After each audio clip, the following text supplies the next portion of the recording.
So we're shifting to a different type of panel for this discussion. And while we think about international use of drones, we also need to be thinking about drones domestically.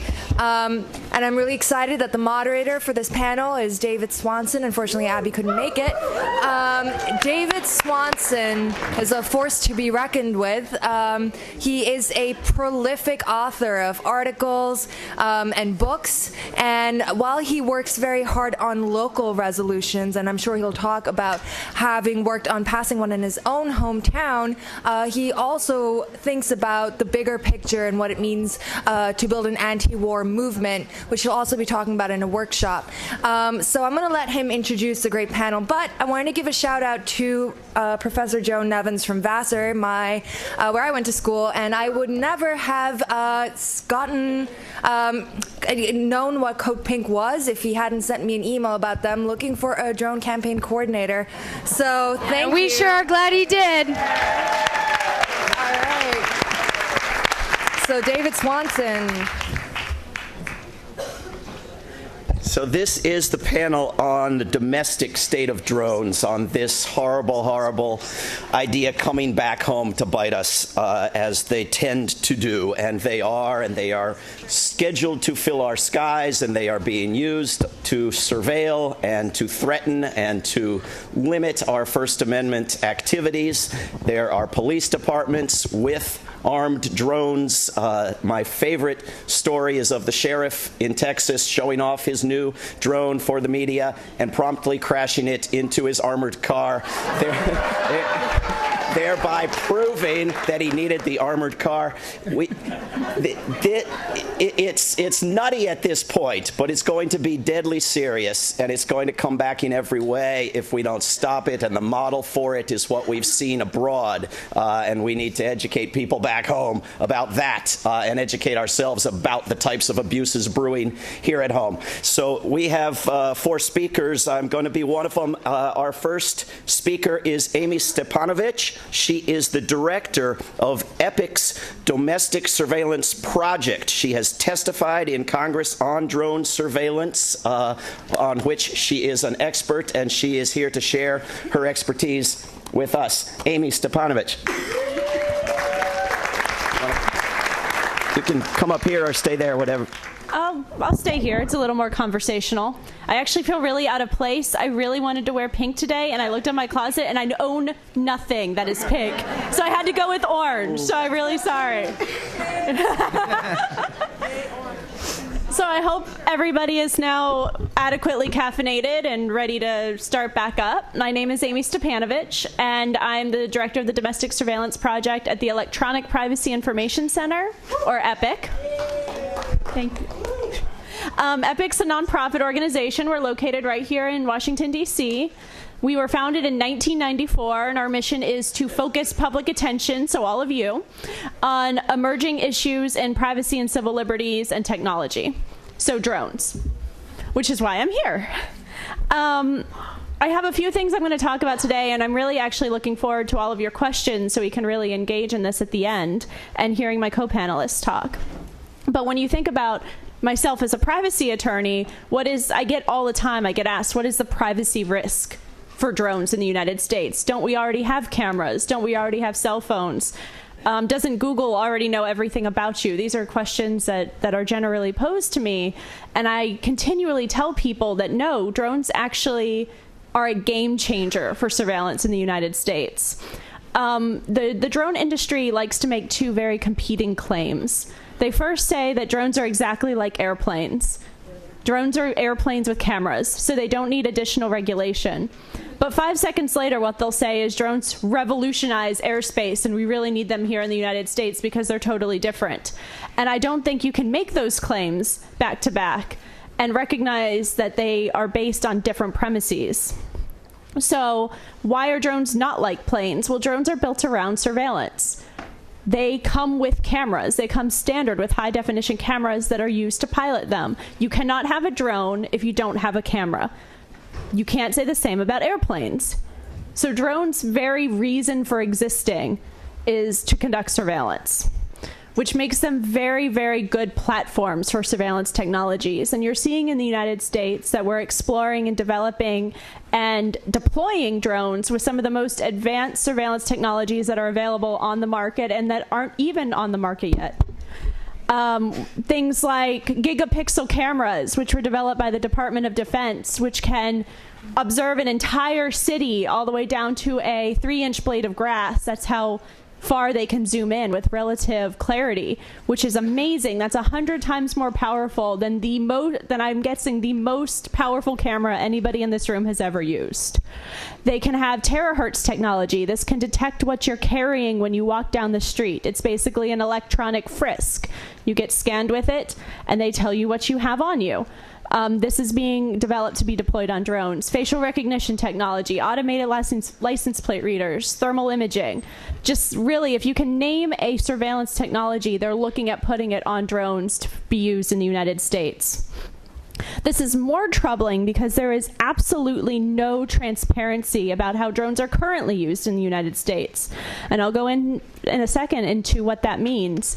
But actually, a sister organization of ours, the Electronic Frontier Foundation, had to bring a lawsuit against the Federal Aviation Administration just to determine who was already licensed to operate a drone in the United States. There was no public information available, which is incredibly troubling. And the FAA, again, in information I'll get into in just a bit, has made the representation that they don't plan to make that information available to the general public in the future, which we should all be very angry about. And they really, because they are these unique platforms for surveillance, they make pervasive physical world surveillance a thing of the very near future. That's no longer science fiction, that everything you do in your everyday life will be observed all the time. We already are used to that when we're on the internet. That's going to become a regular piece of everyday life unless we act right now and try to stop it. So what is happening in the U.S.? Let me give you just a breakdown about why they're coming and how they're coming and what the standard is for bringing them here. So in February 2012, Congress passed a law, and the law basically said that by 2015, so 2 years from now, the Federal Aviation Administration has to open up the sky to commercial drones and streamline the process for government entities to operate drones. The government can already operate drones within the United States, and they do. Customs and Border Protection has the largest drone fleet in the U.S. They fly it along the border, and I'm sure we'll hear about that in a bit. But it's a lengthy process to apply, and there aren't a ton of drones yet being operated here, but that's going to change. So when we saw this law, Epic went to the FAA and we filed what's called an APA, an Administrative Procedure Act petition, that was signed by over 100 different organizations and members of the public, so people like you. And we told the FAA that if they're going to license drones to be used in the United States, that privacy has to be part of that licensing process. They can't ignore the privacy risk that drones pose. And the industry came back to us and said they don't have to do this, and the commercial entities came back to us and said we don't want this to happen. And we pushed, and last year the FAA answered our petition, and they said, yes, we are going to address privacy. This is going to be part of our process. And that made a lot of people very, very angry, and it made us very, very happy. So they came to the public for comment, and they said, so what should this look like? We don't do privacy. We don't really know what the harms are. What should our privacy rules look like? And Epic provided very extensive comments, and a lot of other organizations did, and a lot of people. And they just, last week, finally published what they believe are their privacy rules for drone operation in the United States. And I'm going to read those to you real quick because I think they're very interesting and they're very short, which is one of the reasons they're very interesting, and I think they'll be of interest to all of you. So the site operators, these are for test sites. These are there are going to be 6 test sites where they deploy drones in the United States first before they allow them to be used over everywhere in the country. So the test sites have to have privacy policies governing all activities, including the operation and relevant activities of the drone authorized by the site operator. Now, I'm going to use drone where this uses UAS because I think the word is drone and not UAS, despite industry kind of continually saying that it's not. In fact, I don't know if anybody else thinks that this is one of their favorite moments in the history of drones, but Mike Toscano, who's the head of the drone industry group, started to tell Senator Patrick Leahy during one of the hearings I was at why they didn't call them drones. And Senator Leahy looks down at him and says, "You call them what you call them. We're going to call them what we call them, and you don't need to tell us what we need to call them." Fantastic. They have to make the privacy policy publicly available. They have to have a mechanism to receive and consider comments from the public on its privacy policy. They have to conduct an annual review of test site operations to verify compliance with the privacy policy. They have to update it as necessary. They have to ensure that the requirements of the policy are applied to all operations, and they have to maintain a record of all UAS operating at the test sites, all drones operating at the test sites, and require each drone test site to have a plan for the operator's use and retention of data. Why is this a problem? So instead now of going to the FAA and filing one lawsuit to get information about who operates drones within the United States, the FAA has said we're not going to maintain that information, but we're going to require the test site operators to maintain that information, which means now you have to go to 6 different entities and probably 6 different states under 6 different Freedom of Information Act laws and file requests and lawsuits in all 6 areas in order to get the information about what's going on. And I think that's totally ridiculous. There are no requirements for the drone privacy policies to raise to a certain standard. They say that they should comply with fair information practices, but not that they must. So the drone operators, those test site operators, can put in place any policies that they want to. And they're going to operate under a lot of different laws. And right now we don't have a federal standard guiding drone surveillance in the United States. So there's a lot of states. Right now, 6 different states have passed laws. A lot of other ones are considering them, have introduced them. There are laws pending in the federal government. Not one single law on drones have made it out of committee. There is no requirement that drones in the United States not be armed. That is a ton of misinformation. I know you've probably all heard that before, saying that drones in the U.S. can't be armed. That's not true. There's no law. There's no regulation that prevents that. So I'm going to end, because I have about 30 seconds left at this point, with what we can expect for drones in the United States. And actually, as a privacy attorney, I've been working a lot on NSA surveillance lately. And I think if you look at NSA surveillance, you can learn, based on what the government does, what the government's going to do with drone surveillance. What's drone surveillance going to look like? It's going to be secret. It's not transparent. We're not going to have a record of what's going on in the United States. It's going to be pervasive. Some reporters and researchers have already proposed putting one drone over every large city in the United States and monitoring everything that happens in that city, and then leasing out the video feeds to different entities. And it's going to be unchecked. We need to put the foundations in place right now for the right type of transparency, public accountability, not government oversight, and make sure that that is the future that we get with drones moving forward. And I look forward to your questions, and I'm sorry I went about 20 seconds over.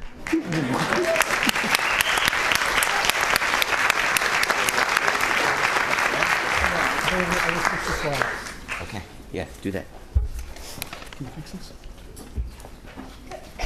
Our next speaker is Joe Nevins. He has a PhD in geography. He is the author of Operation Gatekeeper: The Rise of the Illegal Alien and the Making of the U.S.-Mexico Boundary. Please welcome Joe Nevins.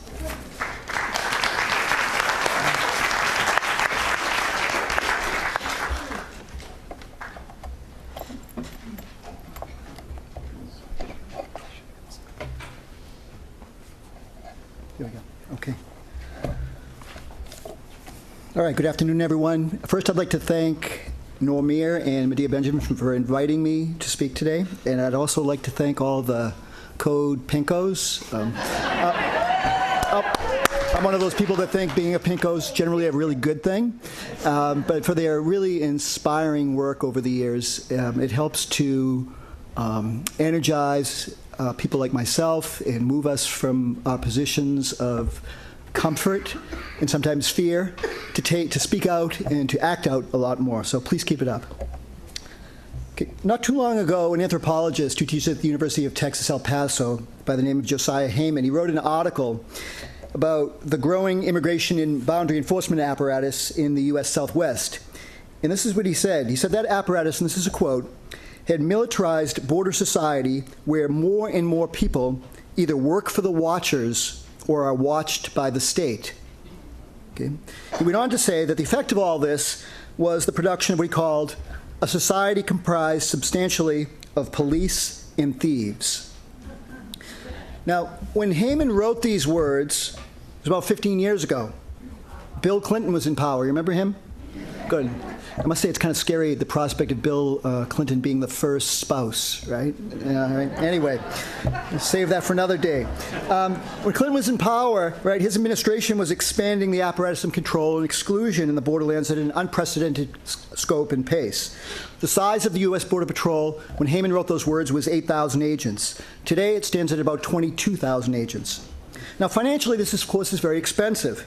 In fiscal year 2012, U.S. immigration and boundary policing cost about $18 billion. Right? This staggering sum is about 24% greater than, get this, of the combined budgets of the FBI, Secret Service, the Drug Enforcement Agency, U.S. Marshal Service, and the Bureau of Alcohol, Tobacco, Firearms, and Explosives. Since 1986, in 2012 dollars, the U.S. has spent $219 billion on immigration and boundary enforcement. This in a country where we're cutting the funding for food stamps, 1/4 of children live below the poverty line, and socioeconomically ravaged cities like Detroit are left to fend for themselves.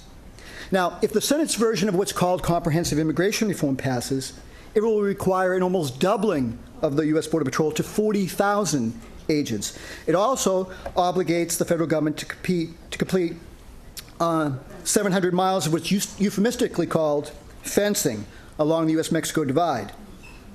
John McCain, who we often hear as a moderate, boasted that the bill would make the U.S.-Mexico border, and he's celebrating this, this is a quote, the most militarized border since the fall of the Berlin Wall. Now, the plan is to achieve a level of military-like surveillance, which, among many other toys, includes mobile surveillance systems and round-the-clock deployment of something called VADER, like Darth Vader, right? And VADER stands for Vehicle in Dismount Exploitation Radar. All right? VADER was developed for use by the U.S. military in Afghanistan to spot individuals and track them at a great distance. Now, VADER has many advantages, but one is that it's an all-weather technology. It can thus see through dust storms and atmospheric haze. It can also reportedly distinguish between people and animals at a distance of 25,000, or a height of 25,000 feet.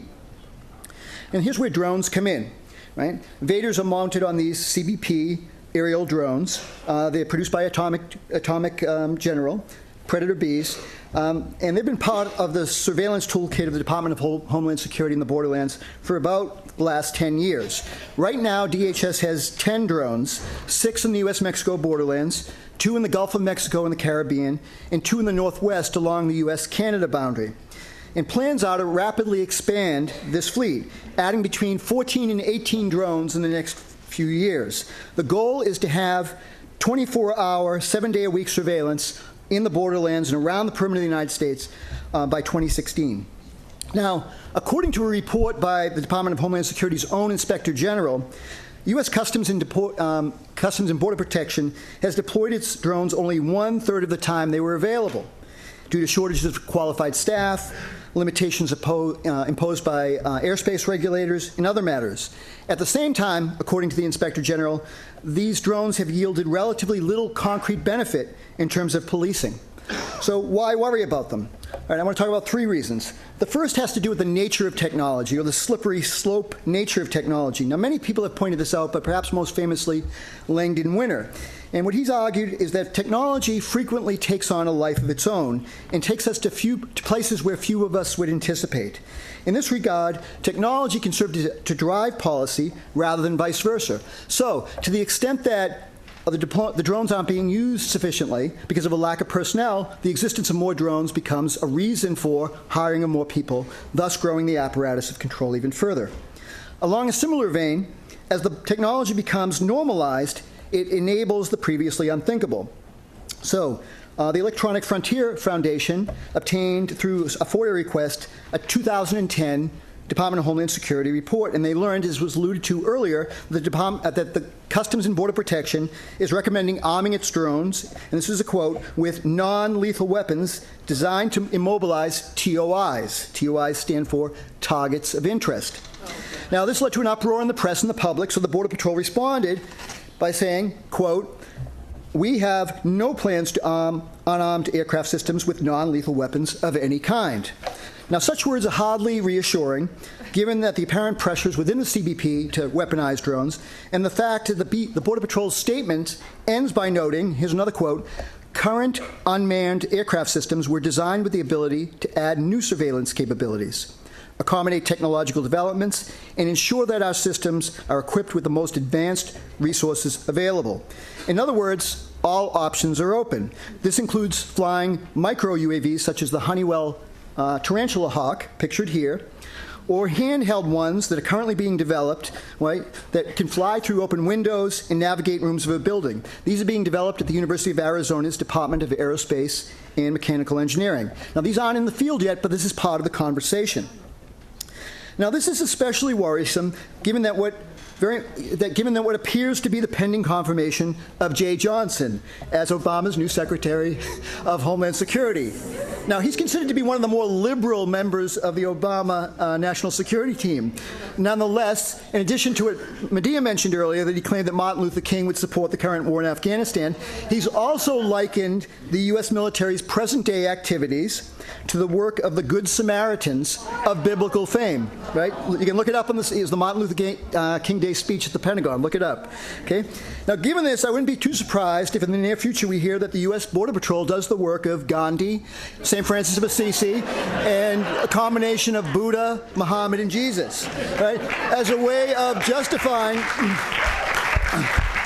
ratcheting up of the tools of violence in the borderlands, okay? So that's the first reason, the slippery slope nature. Second one has to do with what we might call social and geographical leakage. The use of these drones has not been limited to CBP activities nor to boundary policing.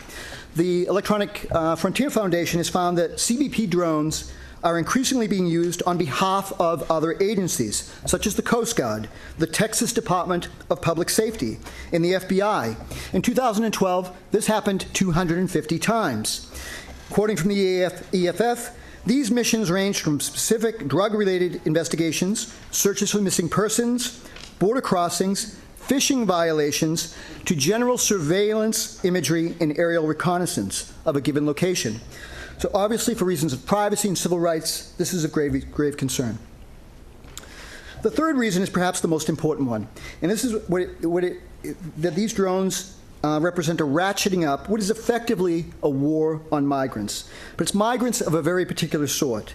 Migrants who are unauthorized, so-called illegal, the economically poor, the non-white. Oh, God. Okay. Okay. Beyond the profound insecurity and exploitation many experience in their countries of residence where they are unwelcome, at least officially, the countless numbers of divided families, the huge numbers of migrants held in detention centers, it's a war with considerable human collateral, or deaths.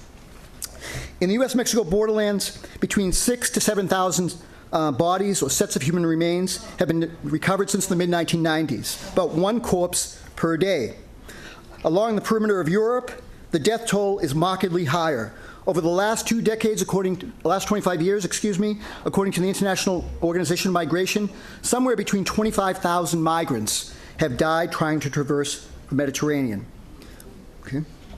Now, what all this demonstrates is just how profoundly something that W.E.B. Du Bois, the great writer on civil rights and human rights, African-American rights, spoke of in his book, The Souls of Black Folks, in 1903. In that book, he spoke of the problem of the global color line. Right? He called it the problem of the 20th century. That problem remains very much alive today. Later, he wrote that whiteness is the ownership of the earth forever and ever, amen. Those compelled to risk their lives in order to reach spaces of relative social and physical security are the owned. Unlike a small slice of the world's population, which can generally traverse global space when and where they want. People like me. Their mobility across international boundaries, especially those dividing the rich and poor, the white and the non-white, the owners and the dispossessed, is highly limited. Indeed, it's often violently repelled. It's repelled because of their ancestry, because of where they were born, because of where they are from. When people were denied the right to mobility, right, and residence on the basis of these criteria in South Africa, we called it apartheid. Right? When it occurs along the boundaries between nation states or targets non-citizens within countries, we call it national sovereignty or the protection of the national interest. But whatever we call it, boundary and immigration policing in the borderlands, such as those between North Africa and Europe, between the United States and Mexico, function in an apartheid-like manner, right? And that they reflect and help to reproduce people in places of privilege, people in places of profound disadvantage, ones with radically different life and death circumstances. Drones reflect and help to reproduce this profoundly unjust world of police and thieves. If we want to put an end to the drones in the borderlands, and this is my conclusion, we need to challenge directly the boundary and immigration policing apparatus in and of itself, the border industrial complex, and the system of global apartheid that undergirds it and necessitates it. A first step is in imagining a world in which the lives of all peoples, regardless of race, creed, class, or place of birth, are seen as sacred and equally so. Thank you.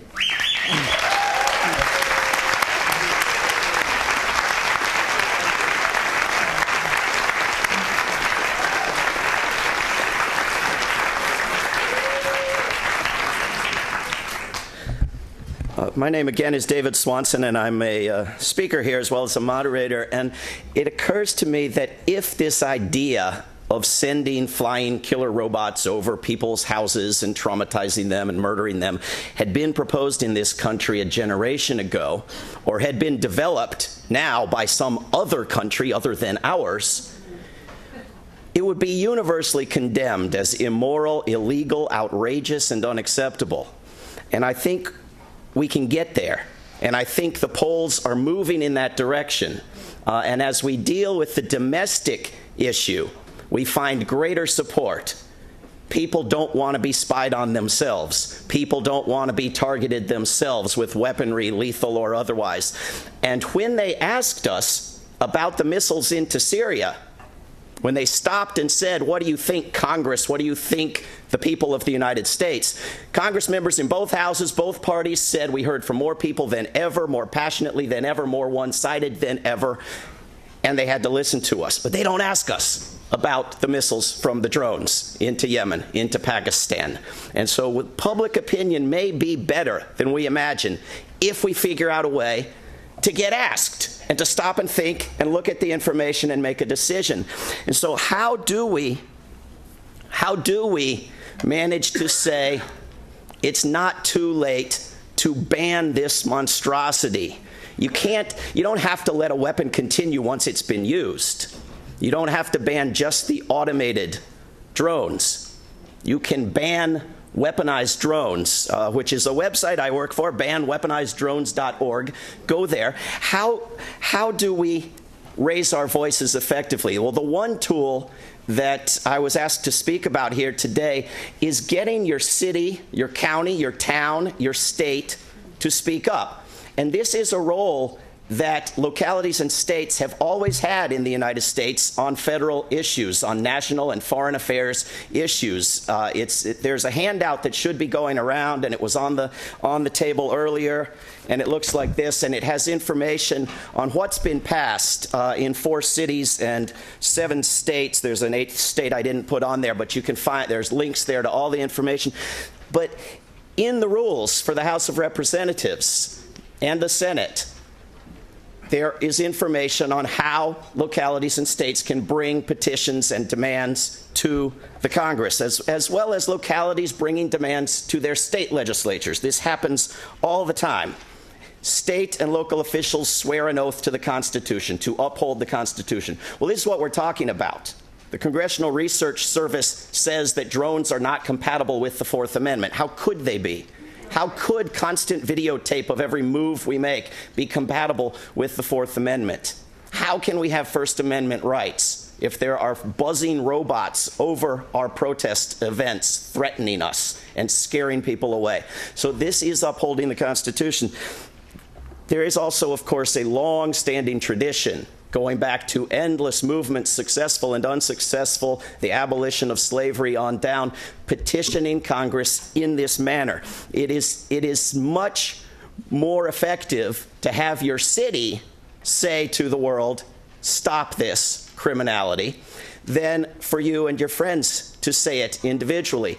And there are cities and there are towns and there are counties where we have majority opinion on some of the demands that can be made.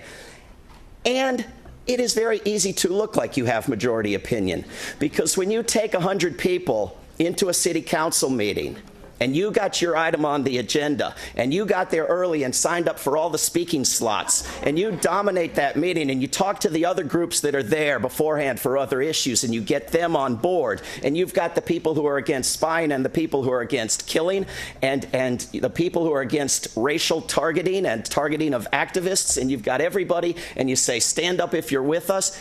There's no organized opposition at the local level. You won't find it. So all you're up against is the city council members, right? Do they not want, and every city's going to be different, do they not want to address the national issue because they're Democrats and you're criticizing their Lord and Savior? Or do they not want to address the spying issue because it gets too complicated? Figure it out. There's an advantage, I think, to addressing both issues, because you get a coalition together that's an uncomfortably large coalition that has the people who are against being spied on. And despite the fact that peace groups have always been the #1 target of surveillance in this country, there are peace activists not as focused on those problems who can learn something. And the people who are against murdering foreigners and the potential of threatening people in this country with killing. And you get these two groups talking to each other, and you build a bigger coalition. And there are 4 cities. The first was Charlottesville, where I live, and the information is on the handout, that have passed serious resolutions against drone use, surveillance, and weaponized. But there are a lot of towns, and there are states as well. In Oregon, for example, they have said the police cannot have weaponized drones, but we'll make an exception for the military. There are all these limitations, and the details of all of these resolutions are very different. But 99.9% of the people who have seen the story that this city or that state passed something against drones have just heard that Northampton banned drones or Charlottesville passed an anti-drone resolution. The details never make it into anybody's mind. So there is an argument for going for the weakest, most easily passed resolution and passing them by the dozens and hundreds. And there is, so and there's an argument for going with just one issue, either surveillance or weaponized. If your town and for just making recommendations to the state and feds and not committing the city itself to anything, because that's the easiest thing to pass. If your city council members will not recommend to their state, which in the vast majority of cases is in the process of considering legislation on drones, so it's very timely and relevant, will not recommend to their state and Congress that we comply with the law and not put weapons on drones within the United States. You can make it just lethal weapons, and you can make it just within the borders of the so-called homeland. If they will not recommend that, which requires nothing and not a penny spent, they are in for some serious, serious bad news. It is possible for you to frame this so that a no vote is a vote for racial profiling and targeting of people with weaponry in the skies. And so you are likely to run up only against resistance from particular city council members, so get to know them. In Charlottesville, we had people like Medea Benjamin and Ann Wright and a dozen other people in this room come and do events and talk about their books and talk about the issue, and we educated city council members. But then we packed the meetings. And we had a drone like the one out front of this building from Nick Mattern in front of City Hall. And we worked the media and we worked the public. And they had to, and we proposed a very weak resolution, and they put the thing on the agenda for the next month. And then we proposed everything we could possibly dream of. And we ended up with a compromise. You are going to be told it's not relevant. You're going to be told, let's wait till it's a problem. Let's wait till somebody in this town has an issue with getting shot by rubber bullets or getting spied, and then we'll deal with it, right? No, it's relevant now to deal with it before it becomes a crisis. You're going to be told, what about all the good things? Drones fight forest fires. You can get your coffee delivered by drone. Are you going to deny us the right to have our coffee delivered by drone? And I think the response, sorry, I'm trying to find out how much time I have.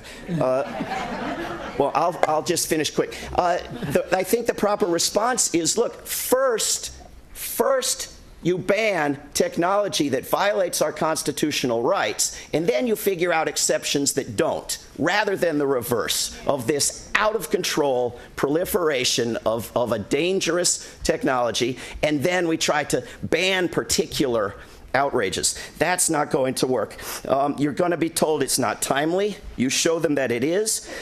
You're going to be told that it's legal, it's permissible, it's up to the feds. So on the surveillance side, the easiest thing to pass, and it was the Rutherford Institute down near my house that came up with this, is not drones aren't allowed in this space. It's any information gathered by drones cannot be used in a court of law. And that means from a private drone that the government bought the information, or from a state or drone, or a military drone. So past that. On weaponization, ban lethal or non-lethal weaponry on drones. Anybody's drones. Don't make an exception for the military. You're not required to make an exception on that for the military. And tell them that this is not breaking ground. This is simply expressing support for existing law. Show them the transcript or the video of the panel this morning in this room with the lawyers on the law. Show them the UN Charter.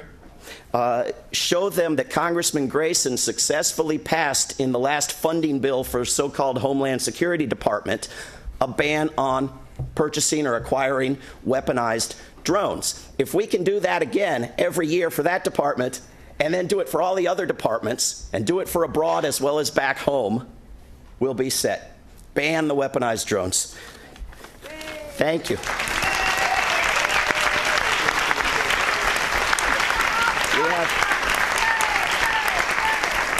We have one more speaker, and then we're going to open this up for questions. Our speaker is Essam. He is a New York-based artist.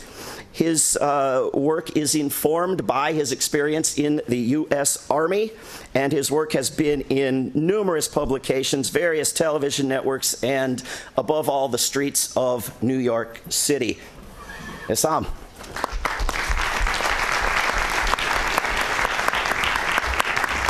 How is everyone today? First of all, I want to thank Medea and Noor for having this amazing event, and thank you all for being here and participating in this conversation. Sorry. Let me just get my controls.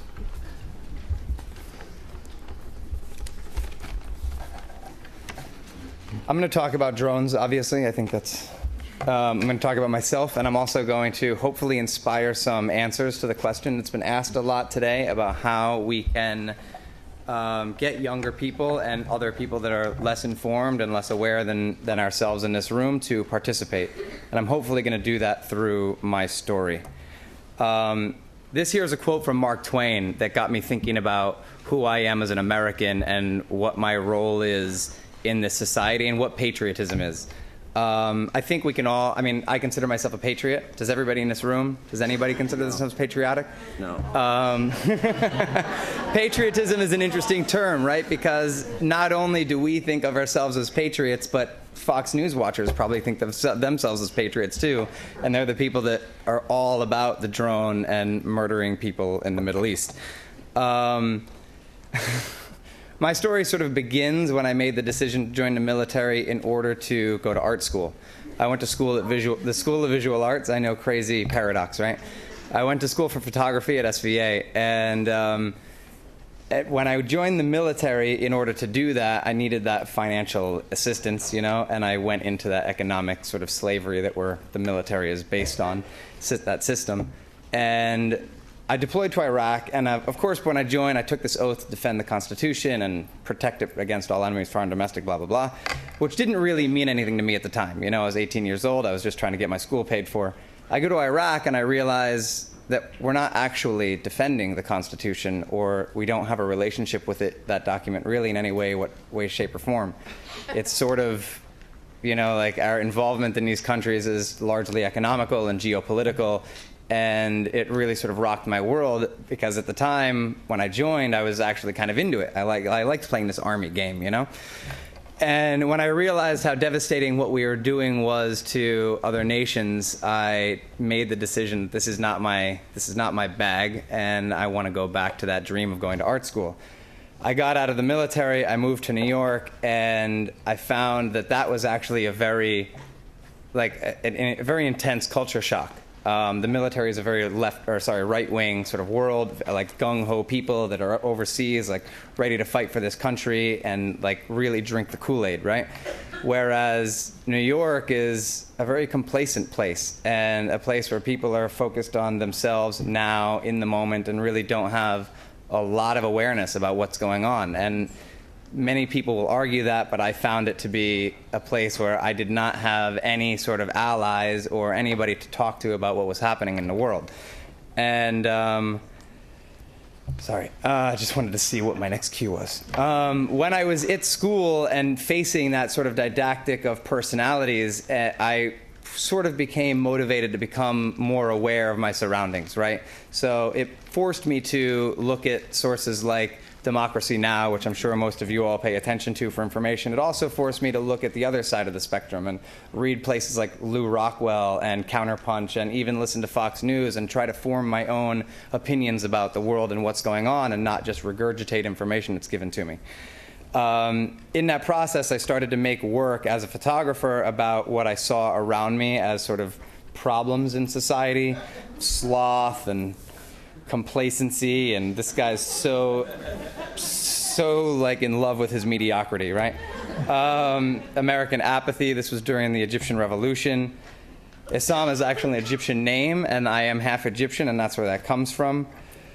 This work was very much inspired by the Surrealist movement, and during my education and coming across that movement in art, I was really interested in how they focused a lot on context and the contextual definitions of objects and how they relate to each other. Are we having a technical problem? It's definitely not supposed to be yellow. But it's okay, yellow. It's okay. Yeah, whatever. So anyway, this is about media hegemony, and I'm obviously again inspired by this whole world of information and how our identities are formed, and the information that we consume and how it shapes us as people and societies and communities. Again, surrealism. This is about religion and missionaries and sort of that ideological exchange that takes place in very underprivileged nations, where we, the privileged, try to tell people what to believe and in exchange for food and water, and I'm not so sure that that's an exchange that is worth it. This is branding. That bracelet or that necklace is one of those GPS tracking bracelets. Pretty self-explanatory. That's shredded money, right? These are our lovely bankers, and this is young Ben Bernanke.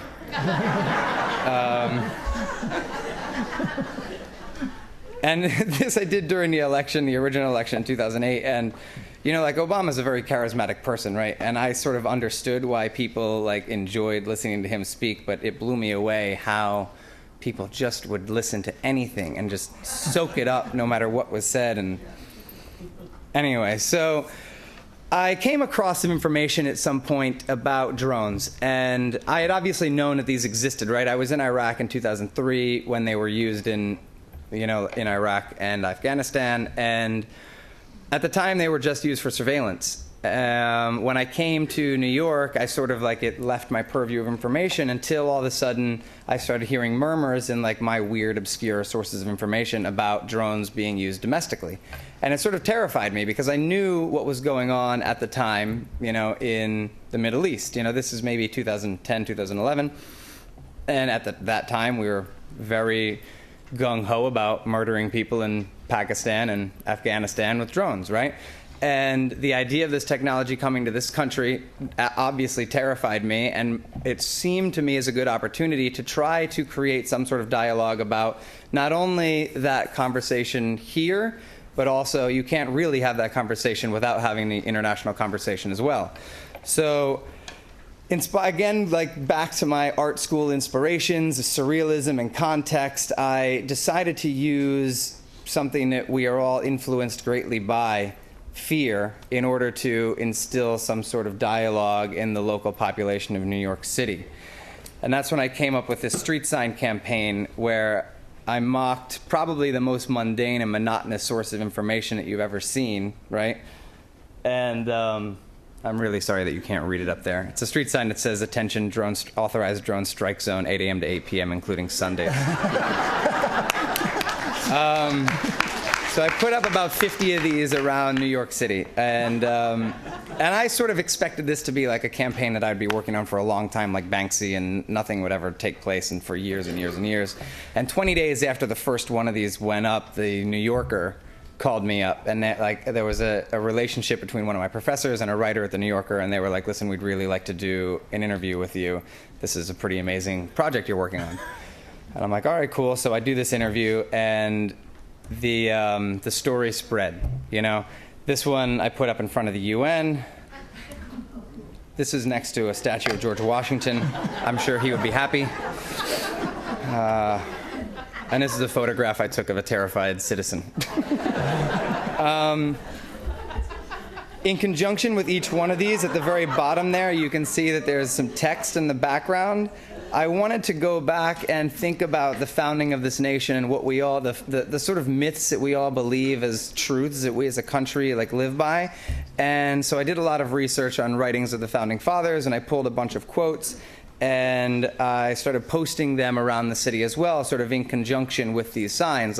This is the reality of the world that we're living in. We have a very authoritarian state that's trying to do incredibly dictatorial things to us. And then we have this myth about freedom and justice and how beautiful this country is that, as far as I'm concerned, really isn't that true anymore. So I put these up all around in conjunction with those street signs. They didn't get quite as much press, but I think it's because the first project really instilled a bit of fear in people, right? And that's, people respond to fear. We allow Congress to do things in the name of fear, and we allow our state and local legislatures do things in the name of fear as well. One day I woke up and I received an email with this link in it, and it was a friend of mine who had read in the New York Daily Blotter that the counterterrorism squad of the NYPD was looking for the person who had put up these signs. And I thought to myself, what? Counterterrorism? Wait a second, this is obviously, this is obviously parody, no? And I mean, if you look there, it describes the ones in the Upper West Side. So I obviously hit a neighborhood where people did not like, any sort of dissent. And so I decided I would lay low for a little bit. And the conversation sort of fizzled, there wasn't really a talk anymore about drones, both internationally or domestically. And it sort of disappointed me that we weren't talking about this on a national level still. I really wanted Congress to be talking about this. I really wanted the president to have to answer these questions. And I thought about it some more, and I came up with this campaign, which became known as the drone campaign, which I based on the Apple ads, right, where the silhouetted running people, which is, I think Joe would recognize as one of the signs that is posted all along the southern border, along highways to watch out for running immigrants. And I put up about 120 of these around the city. And I did this on the anniversary of the signing of the Constitution and the eve of the UN General Assembly. So the NYPD freaked out.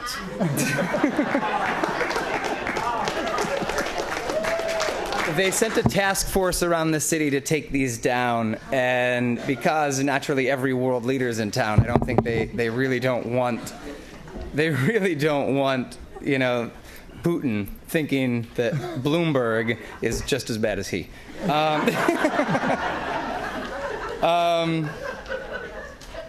Anyway, so this whole experience of mine has really taught me that we as individuals have a lot of power in creating dialogue and creating change in the society that we live in. I think the answer to the question that is constantly asked about how we can get other people to participate is not a question that can be asked without you actually doing, changing, and behaving in the way you want other people to do, change, and behave. And that's sort of the moral of my story. Thank you very much.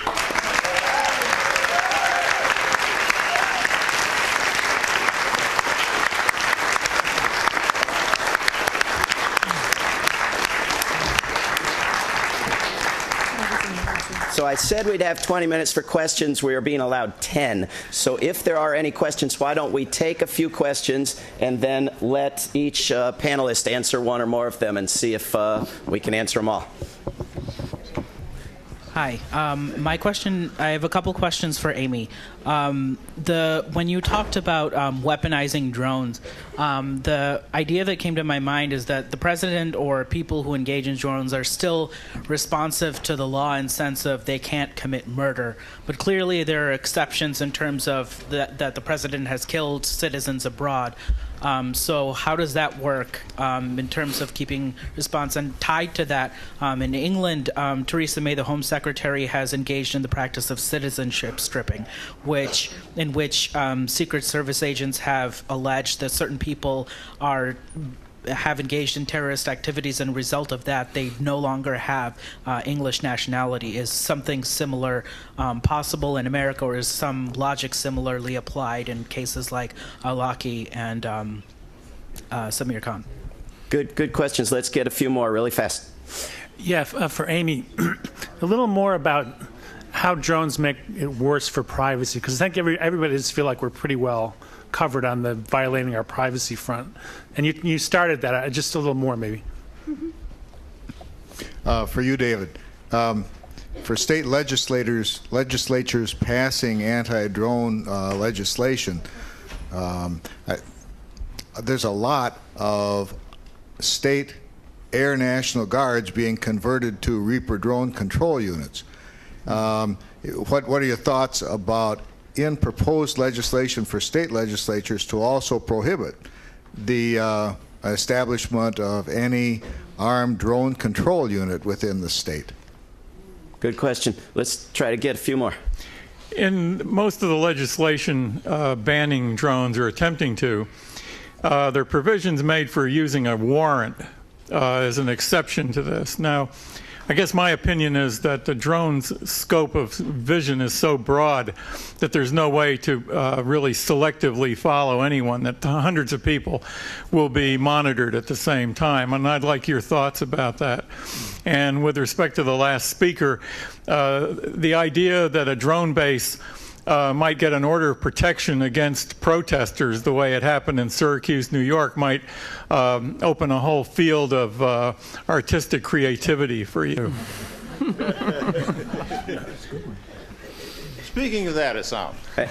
We're going to go back and forth here, so hang on. Sorry. Sticking with Syracuse for the moment. So, Essam, my question for you is, it says Free Essam. Are you dealing with legal ramifications from what happened, and could you tell us a little bit about what you're facing? And then another question that I have is about the resolutions, and isn't it illegal for the military to act on this soil anyway, so they shouldn't be able to have armed drones? I don't know. Anyway, I might have that wrong, but... Good. Okay, we'll get 4 more quick questions. Essam, I don't know if you've seen the painting that's out in the lobby. I did it. It looks like Picasso's Guernica. okay?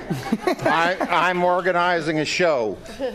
Can you do the presentation you just did in 8 minutes? Okay, you guys can talk I'll after. be in contact.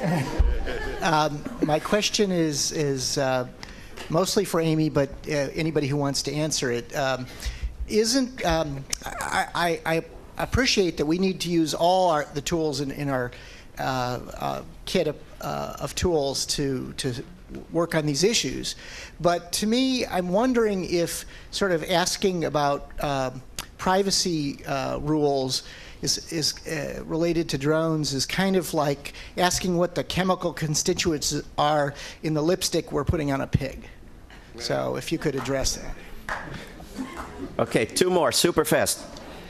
Well, I just wanted to say, David, that we also in Germany have tried to bring these 2 communities together in our drone campaign of the people like Stop Watching Us and Freedom Instead of Fear and the traditional peace movement there. But it's not easy, and I wanted to hear how it's going here briefly. And the second thing is, I'm wondering if some people say, well, you can't really ban a sort of weapon. It's really how it's used. And I'm wondering whether you could not really, whether you think in this U.S. with the idea that police could have armed drones, not just the military, that as well as the CIA, of course, whether one would be able to, in Europe, this is a big question, but would to actually launch a campaign also in the U.S., not just in other countries, based on the fact that we don't want them on us. Yes.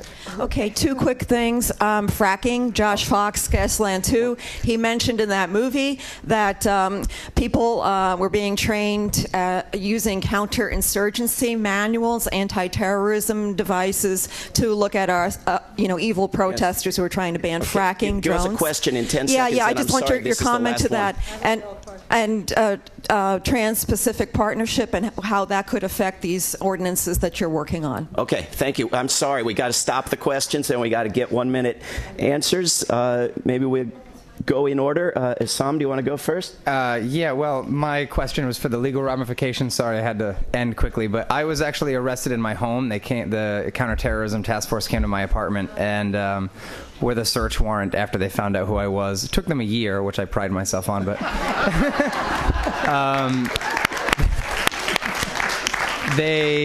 they charged me with 3 felonies and 2 misdemeanors, 56 counts of the one, which have actually all been reduced as of Wednesday. All the felonies were reduced to misdemeanors, and one of the felonies was actually dropped. I'm still out on bail, and that's still in process, but there's been progress.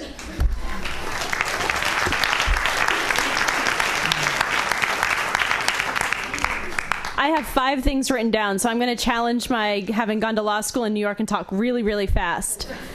Drone weaponization and murder, there is a question about due process. There was a really big to-do when Rand Paul said that he doesn't want drones used for surveillance, but he was okay if the drone was outside of a liquor store that had just been robbed and it could take out the person who had been robbed. Take out, I think, was his exact words, but don't quote me on that.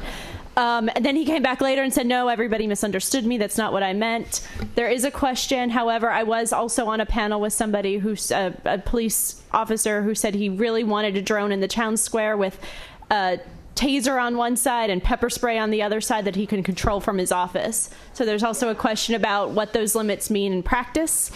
Privacy, why is it more? It's more pervasive. You can go back in time. You can collect more information, and you can track people, which goes into the second question about warrants and tracking. You can track a single person with a drone. You can track, one camera has the ability to track 65 targets over a distance of 65 square miles specifically. However, there is a question also of incidental collection of information about other people, and we're trying to push for rules governing that as well. So I'm going to talk about the military in just a second, even though I know it was directed to somebody else. But because of that, I'm going to talk about privacy rules and lipstick on a pig. We want privacy rules for everything, and we get told that a lot. Why are you pushing on drones? Why are drones special? No, we need to protect our privacy. We need to protect our information from cameras with airplanes and airplanes with cameras and cameras on buildings and any way that people are collecting information. But drones are going to allow for so much more collection of information. They're cheaper, they're easier to use, they're easier to train people on. Surveillance is going to skyrocket. Literally, no, figuratively skyrocket. And we need to make sure there are rules in place now to make sure that when that happens, that it's not going to happen pervasively. And Posse Comitatus does somewhat limit military intervention in the U.S., but not really. It can happen in many different instances. It's not as wide as a lot of people think it is.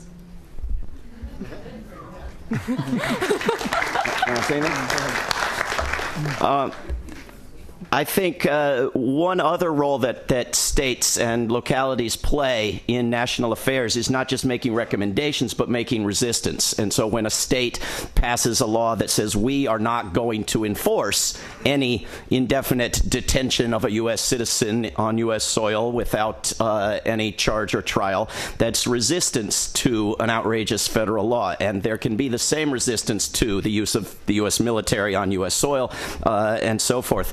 I think drones actually look a lot more like murder to a lot of people than other forms of murder do, including troops on the ground and tanks and manned airplanes. And when it comes to the United States, it looks even more so. And people begin to understand that murder on U.S. soil is also murder if it's in Yemen, if it's in Pakistan. And if it's a war, then it's banned by the UN Charter and the Kellogg-Briand Pact. But if it's murder, then it's banned by the laws of Pakistan and the laws of Yemen, which forbid murder. And so there are huge opportunities in bringing these groups together that deal with local issues and that deal with the foreign outrage of drones that is the model for what the drones might do back here. And so I think the tool of pushing for a resolution or whatever other tool you have to create a campaign that brings this coalition together is a very, very useful one. And we are going to have a workshop I'll just mention tomorrow on how getting rid of weaponized drones fits into the larger agenda of getting rid of war and turning around the military-industrial complex and directing this whole country in a completely different direction. So thank you all very, very much for being here.